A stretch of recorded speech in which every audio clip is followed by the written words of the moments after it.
News اپڈيٽ اج شهيد ظفر لاکي जे وارثن سميت گهوٽڪي ضلعي जे عهديدارن جي اپيل تي سکر ڊويزن जे صدر محترم سڪندر جتوئي سميت ٻن ڊويزن जे مختلف ضلعن صدرن صاحبان سان مشاورت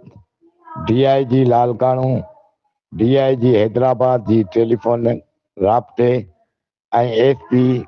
SSP شڪارپور سان تفصيلي ميٽنگ کان پوءِ طئي ڪيو ويو ته سڀاڻي DIG لاڙڪانو واسطيدار SSP صاحبان سان سندس آفيس ۾ ٽيليفونڪ جي قيادت سان ميٽنگ ڪئي ويندي، جنهن ۾ ٽيليفونڪ جي مرڪزي صدر جي اڳواڻي ۾ 5 رڪني وفد شرڪت ٿيندو. اهڙي صورتحال کان پوءِ انتظاميا جي اپيل سڀني مٿي ذڪر ڪيل ساٿين عهديدارن جي مشاورت سان سڀاڻي DIG لاڙڪانو آفيس ڏانهن رٿيل ڌرڻو ملتوي ڪجي ٿو. غلام رسول مهر، مرڪزي صدر آل سنڌ ٽيليفونڪ سنڌ.